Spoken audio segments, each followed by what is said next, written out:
இந்த இடத்துல கர்த்தர் உங்களை பார்த்து சொல்லிட்டு இருக்கிறாரு, when you believe in the blessing of the Lord, God will give you ideas. திருமணத்தை நடத்துறதுக்கான ஐடியாஸ் தருவாரு, பொருளாதாரத்தை அதிகரிக்கிறதுக்கான டிப்ஸை தருவாரு, இன்வெஸ்ட்மெண்ட்கான ஸ்ட்ராட்டஜிஸை தருவாரு, பிசினஸ் அடுத்த கட்டத்துக்கு கொண்டு போறதுக்கான ஞானத்தை கொடுப்பார். நீங்க நல்லா இருக்கிறது கர்த்தருடைய திட்டம். பஞ்சத்துல விட்டுட்டாரேன்னு சொல்லி கவலைப்படாதீங்க. ஒருவேளை பஞ்சத்துல நீங்க இருக்கிறீங்களா, இந்த பஞ்சத்துல உங்க மேல இருக்கிற ஆசீர்வாதம் பெரியதுன்னு கர்த்தர் காண்பிக்க போறார் சீக்கிரமாவே. இன்னைக்கு நம்ம டீச்சிங்குள்ள போலாம் வாங்க. blessing of the Lord, கர்த்தரின் ஆசீர்வாதம். கர்த்தரின் ஆசீர்வாதம். பல நாட்களாக இதை பற்றி தான் பேசிட்டு வர்றேன். இந்த டீச்சிங்கை கர்த்தர் நம்ம கொண்டு வந்துட்டு இருக்கிறார். ஏன்னா சொந்த பிரயாசத்தினால வாழ்ந்து ஸ்ட்ரெஸ்ஃபுல்லாக வாழ்றது கர்த்தருடைய திட்டம் இல்லை. அவருடைய ஆசீர்வாதம் நம்ம மேலே இருக்குதுன்னு தெரிஞ்சு அதை அறிக்கை செய்து வாழணுன்றது தான் கர்த்தருடைய திட்டம். God does not want us to live by our own strength.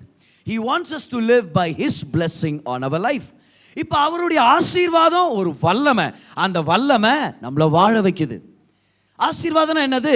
என்னை வாழ வைக்கும். தமிழ் மண்ணுக்கு நன்றி அப்படிலாம் சொல்லுங்க, அது கரெக்டாக சொல்லுங்க. ஓகே, நம்மை வாழ வைக்கும் தேவனுடைய வல்லமை. அப்போ இந்த ஆசீர்வாதம் பரிசுத்தமாக வாழ வைக்கும். வெறும் ஆசீர்வாதம் ஆசீர்வாதம் பிரசங்கம் பண்ணீங்கன்னா எப்படி பதர் உங்கள் ஜனங்க பரிசுத்தமாக இருப்பாங்க? ஆசீர்வாதம்ன்றது வெறும் ஒரு பிரசங்கம் இல்லை, ஆசீர்வாதம்ன்றது கர்த்தருடைய வல்லமை. அந்த வல்லமை ஒரு விசுவாசி வாழ்க்கையில் வெளிப்பட ஆரம்பிச்சிருச்சுன்னா அந்த விசுவாசி பரிசுத்தமாக வாழ்வான். ஆசீர்வாதம் பரிசுத்தமாக வாழ வைக்கும், ஆசீர்வாதம் பயபக்தியாக வாழ வைக்கும். அன்னைக்கு பேதுரு இயேசுவை இரட்சகராகவும் ஆண்டவராகவும் ஏற்றுக்கொள்ளணும்னா அன்னைக்கு ஒரு மாறுபாடான வாழ்க்கையில் வாழ்ந்துட்டு இருந்த பேதுருவுக்கு கர்த்தர் சாபத்தை கொடுத்து திட்டலாம் கொடுத்து கொண்டு வரல. கூப்பிட்டார் ஒரு நாள், வா படகுல மீன் பிடிக்க போகலாம், வா ஆழத்துக்கு போகலாம் வா அப்படின்னாரு. சரி, படகுல இவ்வளோ தூரம் கூட்டிகிட்டு போகிறாரு. ஐயரு என்ன பண்ண போகிறாருன்னு பார்த்தா வலையை போடுன்றாரு. போட்ட உடனே எக்கச்சக்கமான மீன்கள். இன்னும் பேதுரு திருந்தலை. அப்போவே கர்த்தர் நன்மையை செய்கிறார். ஏன்? ஆசீர்வாதங்களை வச்சு கர்த்தர் ஒரு மனுஷனை மாற்றணும்னு சொல்லி திட்டமிடுறாரு. அன்னைக்கு பாருங்க, அத்தனை மீன்கள் நிரம்ப ஆரம்பிக்குது படகுல. அவ்வளோ மீன்கள் நிரம்பின பிறகு பேதுரு ஆண்டவருடைய பாதத்தில் முழங்கால் படிட்டு கெஞ்சுறாரு, ஐயோ நான் பாவி, என்னை விட்டு போயிருங்க. எப்படி கர்த்தர் மாற்றுகிறார் ஒரு மனுஷனை? தன்னுடைய ஆசீர்வாதத்தின் நிமித்தம். ஆசீர்வாதம்ன்றது ஒரு வல்லமை, அதன் கீழே தான் நம்ம வாழணும்னு கர்த்தர் விருப்பப்படுறார். By the way, last week நான் சொன்னேன் ஆசீர்வாதம்ன்றது நல் வார்த்தை. ஆசீர்வாதத்துக்கான கிரீக் வார்த்தை என்னது? யாருக்கு ஞாபகம் இருக்குது? ஆசீர்வாதம்ன்றதுக்கான கிரீக் வார்த்தை யூலோகியா. ஓ, ஃபைனலாக ஞாபகம் வச்சுக்கிறீங்க. யூலோகியா. யூலோகியான்ற வார்த்தைக்கு அர்த்தம் பாருங்க, நல்ல பேச்சு, புகழ்ச்சி, நல்ல வார்த்தை. அப்போ ஆசீர்வாதமாக வாழணும்னா நல்ல வார்த்தைகளை பேசாமல் எப்படி ஆசீர்வாதமாக வாழ்றது? இப்போ கர்த்தர் நம்மளை ஆசீர்வதிக்கிறாருன்னா நல்ல வார்த்தைகளை பேசி ஆசீர்வதிக்கிறார். ஆதாம கர்த்தர் ஆசீர்வதிச்சார். எப்படி ஆசீர்வதிச்சாரு? அதாம் அப்படின்னாரா? அப்படின்ட்டாரா? என்ன பண்ணார் சொல்லுங்க? ஆதாம பார்த்து பேசினார், வார்த்தையை பேசினார். நீ பழுகி பெருகி பூமியை நிரப்பி ஆண்டுகொள் அப்படின்னு சொல்லி வார்த்தைகளை சொன்னார். அப்போ நல்ல வார்த்தை தான் ஆசீர்வாதம். இங்க வந்து நல்ல வார்த்தையை பெற்றுக்கொண்டோம்னா ஆசீர்வாதத்தை பெற்றுக்கொண்டோம்னு அர்த்தம். அப்ப நல்ல வார்த்தையை பேசாம எப்படி நம்ம ஆசீர்வாதத்தை அனுபவிக்கிறது? கர்த்தர் நம்மளை பார்த்து நல்ல வார்த்தையை பேசிட்டாரு. இப்ப நம்ம வாழ்க்கையை பார்த்து நல்ல வார்த்தையை பேசணும். இது அதான் பிரச்சனை ஆயிடுச்சு பாருங்க. கர்த்தர் நம்மளை பார்த்து நீ நல்லா இருப்ப, ஆனா நம்ம என்ன பண்ற? சம்பளத்தை பார்த்து எங்க நல்லா இருப்பேன். அப்ப ஆண்டவர் சொல்றாரு, நான் என்ன சொல்றேன், நீ என்ன சொல்ற? நான் சொல்றதே நீ சொன்னா அது பேர் விசுவாசம். கரெக்டா இல்லையா? நான் சொல்றதுக்கு ஆப்போசிட்டா பேசினா அதுதான் அவிசுவாசம். கர்த்தர் சொல்றாரு, உன்னை நீ கடன் வாங்காமல் கடன் கொடுக்கிறவனா இருப்பாய் அப்படின்னு உடனே நம்ம இப்படி சொல்லிடக்கூடாது. என் வாழ்க்கையே கடன்லையே நாசமா அப்படியே கடன்லையே சாவ போறேன் ஆண்டவரே. அவன் ஆண்டவர் சொல்ல பாரு, நீ பேர் முரண்பாடா பேசிட்டு இருக்கிற. அவர் பேசினதையே பேசினாதான் ஆசீர்வாத வாழ்க்கையை அனுபவிக்க முடியும். லாஸ்ட் வீக் உடைய மெசேஜ் திரும்பியும் போய் கேளுங்கன்னு சொல்றேன் நான். விசுவாசனா என்னது? அவர் பேசுறதை எடுத்து நம்மளும் திரும்பவும் பேசுறோம். அதான் வாழ்க்கை, வார்த்தையின் அறிக்கை. அதுதான் விசுவாச வாழ்க்கை. அப்படிதான் நம்ம வாழணும். ஆசீர்வாதத்தை கூறுங்கன்னு சொல்றேன் நான். உங்க பிள்ளைகள் மேல ஆசீர்வாதத்தை கூறுங்க. உங்க மனைவி மேல ஆசீர்வாதத்தை கூறுங்க. உங்க மனைவியை பார்த்து அழகா இருக்கிறேன்னு சொல்லுங்க. மனசுல மட்டும் நினைச்சுன்னு இருக்காதீங்க. நிறைய கணவர்களுடைய பிரச்சனை தான். மனசுல நினைப்போம், மனசார நினைப்போம், நல்ல ஒரு மனைவியை கல்யாணம் பண்ணிக்கினேன், ஸ்டைல் பண்ண தெரிஞ்சுக்கிட்ட மனைவியை கல்யாணம் பண்ணிக்கினேன், அழகான மனைவி, அருமையாக குக்கிங் பண்ணுறா, இல்லை அருமையாக என்ன கவனிச்சுக்கிறா, அதெல்லாம் மனசில் நினைக்கிறோம். ஆனால் வாயை திறந்து சொல்கிறது இல்லை. ஆனால் அவங்க காத்துட்ருக்குறாங்க, இதை சொன்னீங்கன்னா நல்லாயிருக்கும் அப்படின்னு சொல்லி. இது என்ன பதில்? சின்ன புள்ளத்தனமா? அப்படி யோசிக்காதீங்க. அது சின்ன புள்ளத்தனம் இல்லை, அதுதான் முதிர்ச்சி, அதுதான் மெச்சூரிட்டி. வெறும் மனசார நெஞ்சுன்னு இருக்கிறது தான் சின்ன புள்ளத்தனம்ன்றேன். வாயை திறந்து பேசுனீங்கன்னா நீங்கள் வளர்ந்துட்டு இருக்கிறீங்கன்னு அர்த்தம். கணவரை பார்த்து அப்படி பேசுங்க. கணவரை பார்த்து வெறும் அவருடைய குறைவுகளை பேசுறது, அவரை கம்பேர் பண்ணி பேசுறதை ஸ்டாப் பண்ணிருங்க. பக்கத்து வீட்டு பாக்யராஜ் பார்த்தீங்களா என்ன வாங்கி கொடுத்தாரு, எதிர் வீட்டு ஏகாம்பரம் பார்த்தீங்களா எத்தனை முழம் பூ வாங்கி கொடுக்குறாரு, சரியா? இப்படி சொல்லி அப்படியே கம்பேர் பண்ணக்கூடாது. உங்கள் கணவரை என்கரேஜ் பண்ணுங்க. உங்கள் கணவரை பார்த்து சொல்லுங்க, நீங்கள் எவ்வளோ கடுமையாக உழைக்கிறீங்க, இந்த மாதிரி ஒரு நல்ல தகப்பன் கீழே நம்ம பிள்ளைகள் வளர்றாங்க, நீங்கள் எவ்வளோ நல்லா என்னை கவனிச்சுக்கிறீங்க. இந்த மாதிரி வார்த்தைகள் உங்கள் கணவரை வாழ வைக்கும். உங்கள் கணவர் நல்லா இருப்பார் பாருங்க, சாதனையாளராக மாறுவார். ஆசீர்வாதத்தை கூறுங்க, நல்ல வார்த்தைகளை பேசுங்க. இந்த யூலோகியான்ற வார்த்தையை பார்த்தோன்னா இங்கிலீஷில் ஒரு வார்த்தை இதிலேருந்து எடுக்கிறாங்க பாரு, யூலஜி அப்படின்ற ஒரு வார்த்தை. இந்த யூலஜின்றது ஒருத்தர் மறிச்சு போனாங்கன்னா அவங்கள பற்றி நல்லதாக பேசுறதுக்கான அந்த வார்த்தை தான் யூலஜி. ஸோ ஒருத்தர் மறிச்சுட்டாங்க, அவரை பற்றி முன்னாடி வந்து நான் அவரை பற்றி 4 வார்த்தை நல்லதாக பேசுகிறேன்னு நிறைய பேர் வருவாங்க இல்லையா, அந்த அந்த பேச்சு பேர் என்னது, யூலஜி. அவங்கள பற்றி நல்லா பேசுறது அப்படின்னு.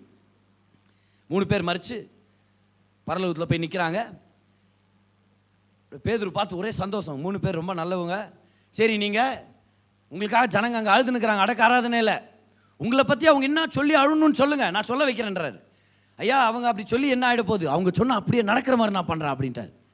சரி, முதலாவது அமெரிக்காக்காரர் சொல்கிறாரு, நான் ரொம்ப பெரிய ஐஸ்வர்யவான்னு சொல்ல வைங்க. முன்னாடி வந்து ஒருத்தர் சொல்ல, இவர் மிகப்பெரிய ஒரு ஐஸ்வர்யவான், டக்குன்னு ஐஸ்வர்யம், அவர் சொத்து மதிப்பெல்லாம் அதிகமாகிடுச்சு.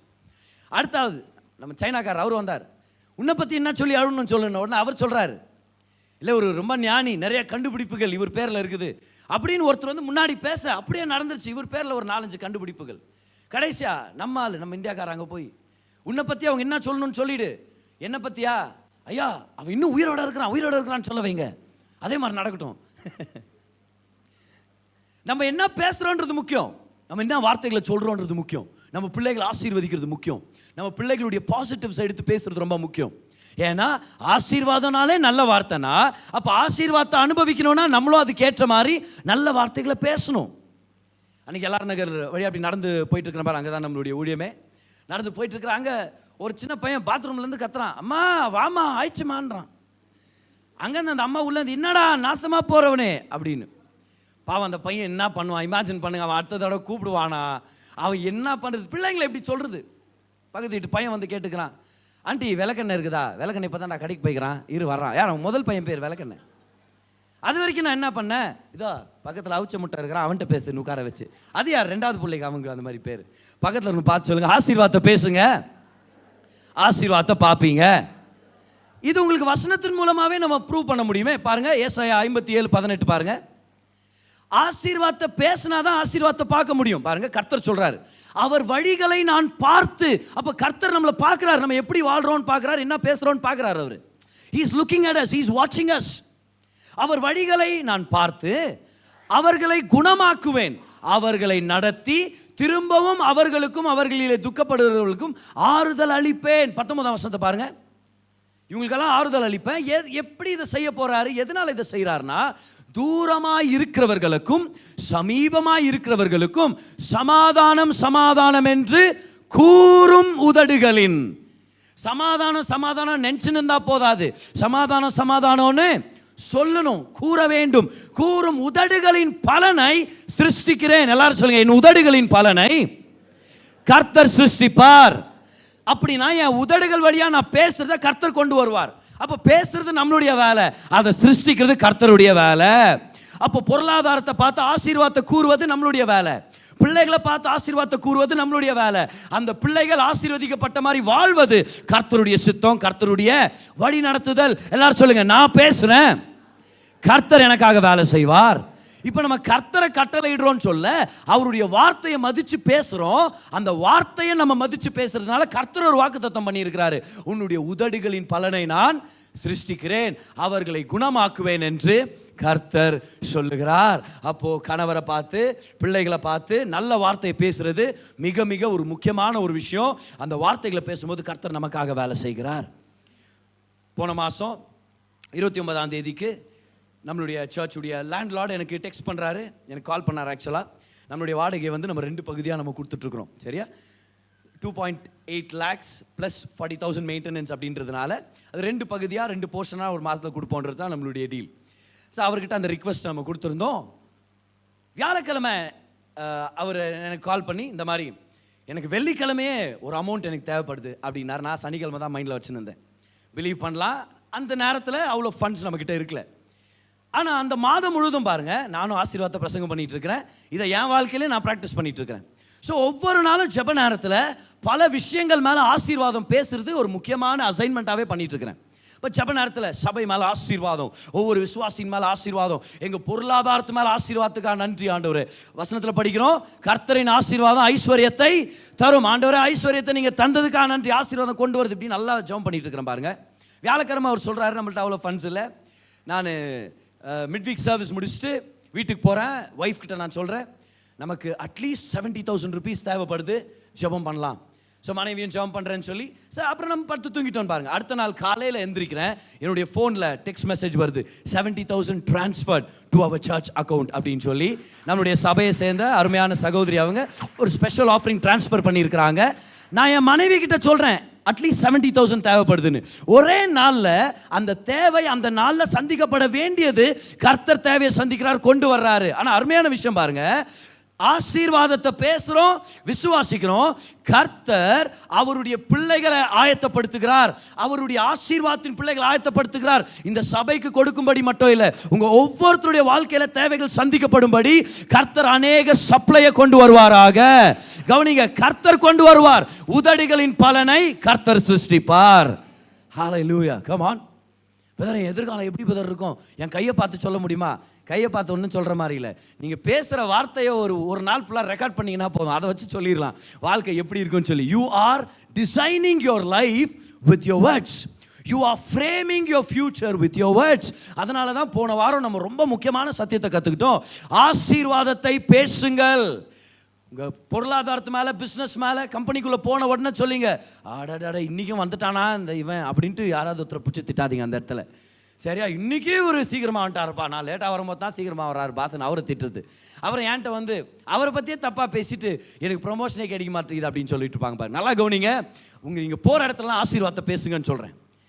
நீங்கள் எந்தெந்த விஷயத்தில் நன்மைகளை எதிர்பார்க்கணும்னு ஆசைப்படுறீங்களோ அந்த விஷயத்துலலாம் ஆசீர்வாதத்தை பேசுங்க, கர்த்தர் பெரிய காரியங்களை செய்வார். எத்தனை பேர் ஆசீர்வதிக்கப்பட்டீங்க லாஸ்ட் வீக் நம்மளுடைய செய்தி? ஸோ இன்றைக்கி நான் கண்டினியூ பண்ணுறேன் பாருங்கள். அதுலேருந்து அப்படியே இந்த ஆசீர்வாதத்துக்கு கீழே வாழ்கிறதுடைய முக்கியத்துவம் என்ன? மிகப்பெரிய ஒரு காரணம் இருக்குது நம்ம ஆசீர்வதிக்கப்பட்ட வாழ்க்கை வாழணும் அப்படின்றதுக்கு. பாரு, நம்ம வாழ்க்கையே சுவிசேஷத்துக்கு சம்மந்தப்பட்டது. எங்கே போனாலும் என்ன செஞ்சாலும் சுவிசேஷத்தை நம்ம பிரசங்கிக்கணும். இதுதான் கர்த்தருடைய திட்டம். Wherever we go and whatever we do, we have to preach the gospel. சுவிசேஷத்தை நம்ம பிரசங்கிக்கணும். இப்போ ஒரு சில பேர் முழு நேர ஊழியத்துக்காக அழைக்கப்பட்டிருக்கிறோம், சரியா? பாஸ்டர்ஸ், மிஷனரிஸ் அப்படி போல. ஆனால் பெரும்பாலும் நம்ம எல்லாருமே கர்த்தருக்காக நல்ல விசுவாசிகளாக வாழ்ந்து என்ன செஞ்சாலும் அதில் சுவிசேஷம் பிரசங்கிக்கப்படும்படி நம்ம ஒத்துழைக்கிறோம். அப்படின்னா வேலைக்கு போகிறோம், நல்லா வேலை செய்யணும். நல்லா வேலை செய்கிறது நிமித்தம் ஜனங்கள் நம்மளை பார்த்து கேட்பாங்க, எப்படி நீ இவ்வளோ எக்ஸலண்ட்டாக வேலை செய்கிற? நம்ம சொல்கிறோம், ஒவ்வொரு நாள் நான் ஜெபம் பண்ணுறேன், என்னுடைய ஜீசஸ் எனக்கு சகாயம் பண்ணுறார். வேலை இடத்துல அனுபவசாலிகள் கிடைக்காத ப்ரொமோஷன் உங்களுக்கு கிடைக்குது. ஜனங்க வந்து உங்கள்கிட்ட கேட்பாங்க, எப்படி நீ இவ்வளோ சீக்கிரம் அந்த மாதிரி நீ முன்னேறிட்ட? சில பேர் பொறாமையில் கேட்பாங்க, பரவாயில்லன்னு சொல்கிறேன் நான். அடுத்தவங்க பொறாமப்படக்கூடாதுன்ட்டு சாதாரணமாக வாழ்றது பதில் கர்த்தர் பிரியப்படுற மாதிரி ஆசீர்வதிக்கப்பட்ட வாழ்கிற ஒரு வாழ்க்கை மிகவும் முக்கியமானது. It's okay if people get envious, but you be blessed. ரொம்ப முக்கியமானது பாரு. அப்போ எது செஞ்சாலும் சுவிசேஷத்தின் மூலமாக நம்ம வாழணுமா இருக்குது, சுவிசேஷத்தை நம்ம பிரசங்கிக்கணுமா இருக்குது. கர்த்தர் சபைக்கு கொடுத்த மிகப்பெரிய பணி என்னது? உலகமெங்கு போய் சுவிசேஷத்தை பிரசங்கம் பண்ணு அப்படின்றார் அவர். This is the great commission. எங்கே போனாலும் சுவிசேஷத்தை நம்ம பிரசங்கம் பண்ணோம், சம்பாதிக்கிறோம், அந்த பணத்தை வச்சோம் சுவிசேஷத்துக்கு நம்ம சப்போர்ட் பண்ணிட்டு இருக்கிறோம். அப்போ எது செஞ்சாலும் எங்கே போனாலும் சுவிசேஷத்தை பிரசங்கம் பண்ணுன்றது தான் கர்த்தருடைய திட்டம். நல்லா கவனிங்க, சுவிசேஷம் ஒன்று தான் மனுஷனை ரட்சித்து அவனை தேவனுடைய பிள்ளைகளாக மாற்ற முடியும். எவ்வளோ பெரிய உண்மை பாருங்க. நம்மளுடைய நண்பர்கள், நம்மளுடைய உறவினர்கள், நம்மளுக்கு தெரிஞ்ச அத்தனை ஜனங்களும் இன்னைக்கு இயேசு கிறிஸ்துவானவர் வந்தார்னா பரலோகத்துக்கு வருவாங்களா அப்படின்றத யோசிச்சு பாருங்களேன். ஒருவேளை அவங்க நரகத்தில் இருக்கும்போது நம்மளை பார்த்து கேள்வி கேட்டால் எப்படி இருக்கும்? எவ்வளோ நாள் உன் கூட டீ குடிச்சுக்கிறேன் நான், எவ்வளோ நாள் உன்னை நான் பார்க்குறேன், எத்தனை தடவை பார்க்குறேன் ஒரு வாரத்தில், ஒரு தடவைனா சொன்னியா உன் கடவுளை பற்றி என்கிட்ட? ஒரு தடவை நான் சொன்னியா நீ நல்லா இருக்கிறது காரணமே ஜீசஸ்ன்னு சொல்லி, அப்படின்னு சொல்லிடக்கூடாதுன்ற நான். தைரியமாக ஷேர் பண்ணுங்க. சான்ஸ் கிடைக்கும் போதெல்லாம் டெஸ்டிமனியை ஷேர் பண்ணுங்க. உங்கள் பிள்ளைக்கு பர்த்டே செலிப்ரேட் பண்ணுறீங்க, வெறும் பலூன் எல்லாம் கட்டி கேக்கை வெட்டி அனுப்பி விட்றாதீங்க. ஒரு ஜெபத்தை பண்ணுங்க, ஒரு 10 நிமிஷம் டெஸ்டிமனியை கொடுங்க. எல்லாருக்கும் கை உயர்த்தி வாங்க நம்ம கர்த்தரை ஆராதிக்கலாம், ஜெபத்தை சொல்லி கொடுங்க. இயேசு கிறிஸ்துவ பிரசங்கம் பண்ணுங்க. Use every opportunity to preach the gospel. உங்க ஆபீஸ்ல உங்களுக்கு ஒரு ஆப்பர்ச்சுனிட்டி கிடைக்குது, யாருக்கும் கிடைக்காத ரிவார்டு உங்களுக்கு கிடைக்குது, அதிகமான இன்சென்டிவ்ஸ், பெஸ்ட் எம்ப்ளாயி, இதெல்லாம் உங்களுக்கு கிடைக்குது. அந்த நேரத்தில் say a few words ன்னு சொன்னா I don't know what to say அப்படின்னு உட்காராதீங்க. நீங்க சொல்லுங்க, ஜீசஸ் என்ன ஆசீர்வச்சிருக்கிறார், இது என் ஸ்டோரி, யாருக்காகவும் அதை நான் மாற்ற போறதில்லை, என் தேவன் என்ன வாழ வைக்கிறார், என் தேவன் என்ன உயர்த்துவார். ஹalleluya. ஒரு இடத்துல வேலை செஞ்சுட்டு இருந்தேன். அந்த இடத்துல சும்மா கேஷுவலாக பாஸ் பேசிட்டு இருந்தா, 50 பேர் நின்றுட்டு இருக்கும்போது அவர் சொல்ல கேஷுவலாக, யாராவது ஏதாவது பேசணும்னு விருப்பப்படுறீங்களா அப்படின்னு. நான் ஜாயின் ஆகி இப்போ தான் 1 வாரம் ஆகுது. அந்த இடத்துல யாராவது ஏதாவது பேசுகிறீங்களா, நான் கை தூக்குனேன், நான் பேசுகிறேன்னு சொல்லி. நான் சொன்னேன், என் வாழ்க்கை, எங்கள் குடும்பம் இவ்வளோ கஷ்டப்பட்டோம், இந்த மாதிரி நிலைமையெல்லாம் தாண்டி வந்தோம், இன்றைக்கி நான் நல்லா இருக்கிறேன், என் குடும்பம் நல்லா இருக்குதுன்னா அது இயேசு கிறிஸ்து தான் காரணம், அவர் தான் என் வாழ்க்கையில் நல்லவராக இருக்கிறார். விட்டுறக்கூடாது அந்த வாய்ப்பை, விட்டுற வேண்டாம். ஏன்னா எல்லாமே சுவிசேஷத்தை பிரசங்கிக்கிறதுக்காக நம்ம கனெக்ட் பண்ணணும்னு சொல்லி கர்த்தர் விருப்பப்படுறாரு. அப்புறம் அந்த காலத்தில் ரோமுடைய அரசாட்சியின் காலத்தில் ரோமாபுரியிலிருந்து பல இடங்களுக்கு இவங்க சாலைகளை கட்டினாங்களாம். they built roads to many cities in the world. அதனால தான் இங்கிலீஷில் ஒரு பழமொழி இருக்குது, all roads lead to Rome அப்படின்வாங்க. அப்படின்னா எல்லா பட்டணத்துலேருந்தும் ரோமுக்கு வர்றதுக்காக ரோடு கட்டல, ரோம் ஜனங்க என்ன பண்ணாங்களா, இவங்க ரோட்ஸ் கட்டுறதுல ரொம்ப கை தேர்ந்தவர்கள், இவங்களாம் எக்ஸ்பர்ட்ஸ். 2000 வருஷத்துக்கு முன்னாடி இவங்க கட்டின ரோடுங்க இன்னும் இருக்குதுன்னு சொல்கிறாங்க. அப்போ என்ன மாதிரி திறமசாலிகளாக இருந்திருப்பாங்க. இவங்க என்ன பண்ணியிருக்கிறாங்க, ஒரு பெரிய கிளாரிட்டியெல்லாம் ஒன்றும் இல்லை, ஆனால் ரோட்ஸ் எல்லாம் கட்ட ஆரம்பிச்சாங்களாம் பாருங்க. ரோம் சிட்டியிலேருந்து உலகத்தின் பல்வேறு இடங்களுக்கு சாலைகள் அமைச்சாங்க இவங்க. என்னன்னு பெருசாக உங்களுக்கு டெஃபினிஷன் இல்லை. லேட்டரா W.A. கிரைஸ்வெல் அப்படின்ற பிரசங்கியார் சொல்கிறாரு, எதுக்காக ரோமாபுரியிலிருந்து பல பட்டணங்களுக்கு சாலைகள் அமைக்கப்பட்டது அப்படின்றத அவர் சொல்றாரு. இயேசு கிறிஸ்துன்ற ரட்சகர் பிறப்பார், அவர் மரிப்பார், உயிர் தெழுவார், அவருடைய மரணத்து நிமித்தம் உலகத்தில் இருக்கிற அத்தனை பேரும் ரட்சிக்கப்படுவாங்கன்ற சுவிசேஷம் உலகம் எங்கும் பரவணுன்றதுக்காகவே கர்த்தர் ரோம் ஜனங்களுக்கு அந்த திட்டத்தை கொடுத்தாருன்னு சொல்லி அவர் சொல்றார். ஏன்னா ரோட்ஸ் எங்கெல்லாம் போதோ அங்கெல்லாம் சுவிசேஷம் சுலபமா பிரசங்கிக்கப்படணும். நான் சொல்றேன், இந்த உலகத்தில் இருக்கிற ஒவ்வொரு கண்டுபிடிப்போம் சுவிசேஷத்துக்காக. கம்ப்யூட்டர் ஏன் கண்டுபிடிச்சாங்க, சுவிசேஷம் பரவணுன்றதுக்காக. டிவியுடைய இன்வென்ஷன் எதுக்காக, சுவிசேஷம் பரவுறதுக்காக. ரேடியோ வேவ்ஸ் உடைய கண்டுபிடிப்பு சுவிசேஷம் பரவுறதுக்காக. நம்ம யூஸ் பண்றோமே இந்த மைக் சிஸ்டம், இந்த சவுண்ட் சிஸ்டம், இது எதுக்காக, ஏதோ கிளப்லயோ பப்லயோ டான்ஸ் ஆடுறதுக்காக பயன்படுத்துறதுக்காக இல்லை. இந்த அத்தனை கருவிகளும் அத்தனை கண்டுபிடிப்புகளும் இயேசு கிறிஸ்துன்ற தேவகுமாரனுடைய மரணத்தினால மட்டும்தான் ரட்சிப்பு அப்படின்ற பிரசங்கம் உலகமெங்கும் போய் சேரணும். அதுக்காகவே கர்த்தர் கண்டுபிடிப்புகளை கொடுத்திருக்கிறார். அதுக்குன்னு எல்லாம் முன்னேற்றங்களை கொண்டு வர்றார். எத்தனை பேர் ஒத்துக்கிறீங்க அந்த விஷயத்தை? நீங்க ஒத்துக்கலனாலும் சொல்ல போறேன் நான். சுவிசேஷம் மிக முக்கியமானது, அதுக்காக தான் இது எல்லாத்தையும் கர்த்தர் ஏற்படுத்தி இருக்கிறார். ஸோ இன்னைக்கு ஒரு முக்கியமான ஒரு கேள்வி, நானும் சுவிசேஷத்தை பிரசங்கம் பண்ணும் பிரதர், அது எப்படி பிரசங்கம் பண்ணுறது அப்படின்னீங்கன்னா, ஒரு மிக முக்கியமான வழி ஈசாக்கு வாழ்க்கையிலேருந்து கற்றுக்க போகிறோம். அது என்னன்னு சொல்லி உங்களுக்கு காமிக்கிறேன் வாங்க எல்லாருமே. ஆதியாகமம் 26, Genesis 26 முதல் 6 வசனங்களை நம்ம படிக்க போகிறோம். ஈசாக்குடைய வாழ்க்கையிலேருந்து ஒரு சில விஷயங்களை நம்ம பார்க்க போகிறோம். வாங்க, Genesis chapter 26 verses 1 through 6.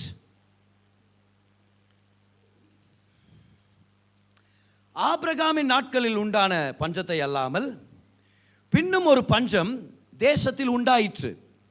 அப்பொழுது ஈசாக்கு பெலிஸ்தருக்கு ராஜாவாகிய அபிமெலேக்கிடத்தில் கெராருக்கு போனான். கர்த்தர் அவனுக்கு தரிசனமாகி, நீ எகிப்துக்கு போகாமல் நான் உனக்கு சொல்லும் தேசத்திலே குடியிரு. இப்போ பஞ்சம் வந்துருச்சுன்னா எல்லாரும் எகிப்துக்கு போயிடுவாங்க. நைல் நதி இருக்கிறதுனால அங்கே பஞ்சம் பிழைக்கிறது சுலபன்றதுனால அங்கே போயிடுவாங்க. ஆனால் கர்த்தர் சொல்றார், இல்லை இந்த நிலத்துல பஞ்சம்னா இங்கே இருன்றாரு.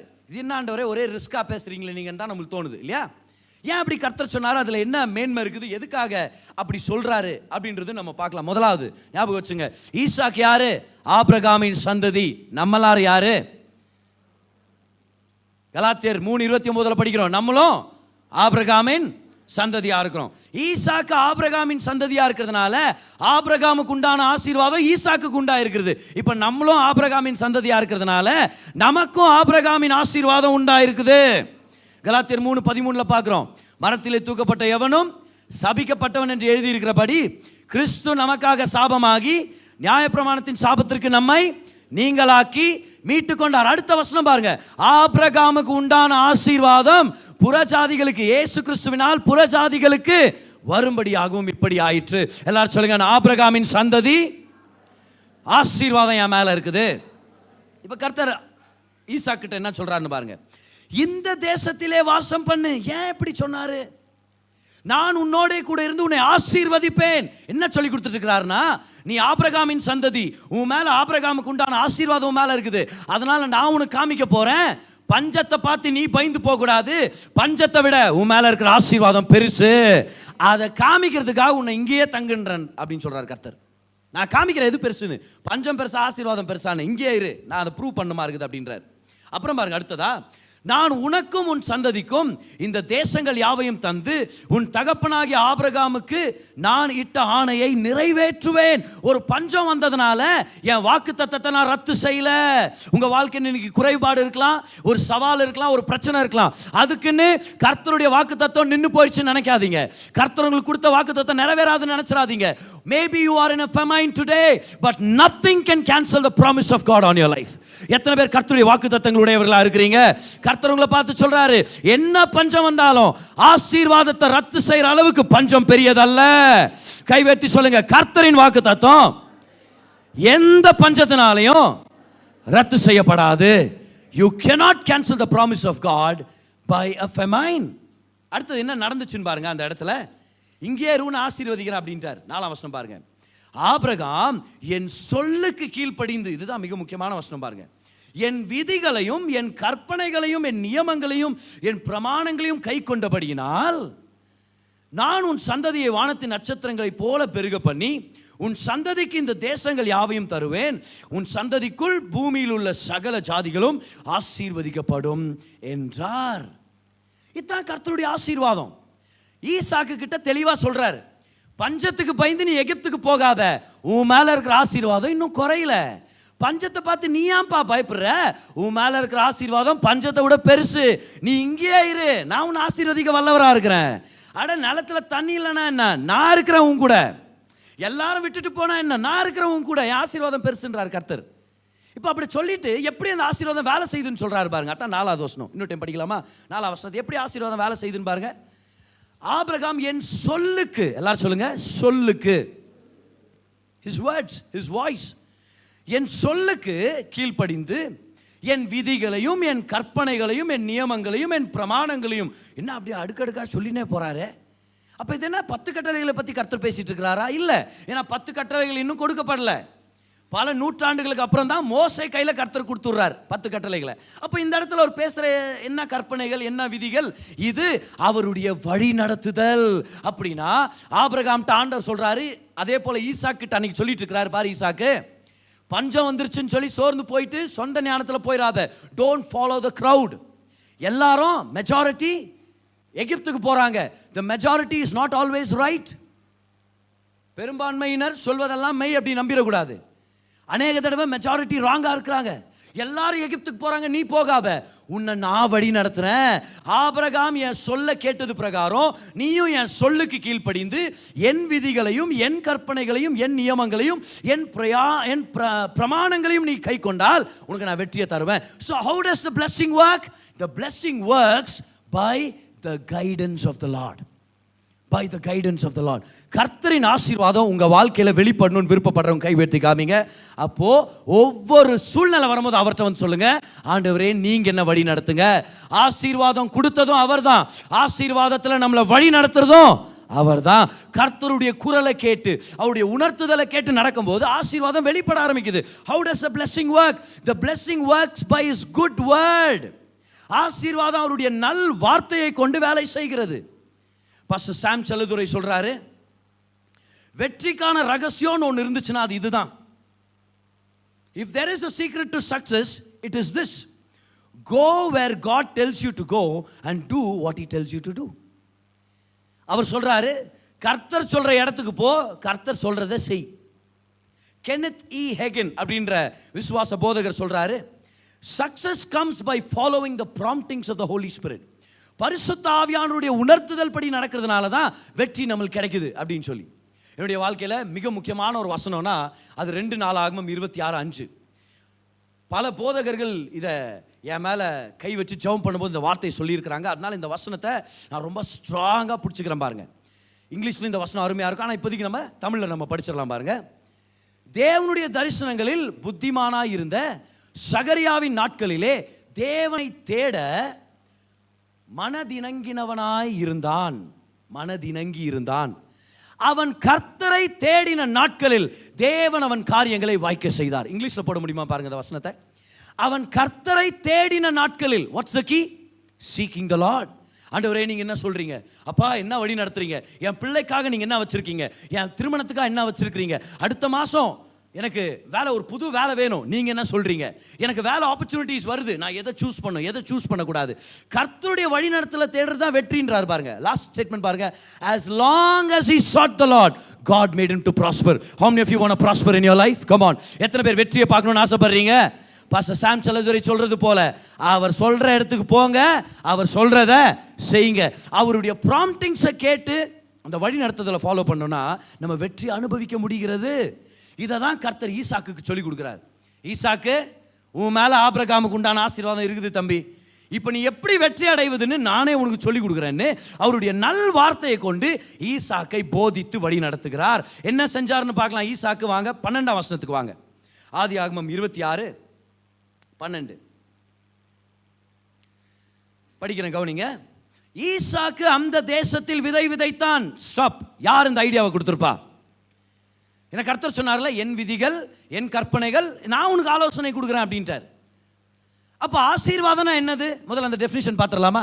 ஆசீர்வாதத்துக்கான ஒரு டெஃபினிஷன் பார்த்தோம், ஞாபகம் இருக்குதா உங்களுக்கு? பல நாட்களுக்கு முன்பதாக. What is the blessing? The blessing is the good word of the Lord that contains ideas, plans and inventions that bring success and prosperity. அப்படியே தமிழில் படிக்கலாமா? சத்தமாக படிங்க பார்க்கலாம், தமிழ் தெரிஞ்சவங்க. தேவனின் நல்வார்த்தையான ஆசீர்வாதம் உங்களுக்கு நல்ல யோசனைகள், திட்டங்கள் மற்றும் கண்டுபிடிப்புகளை தருகிறது.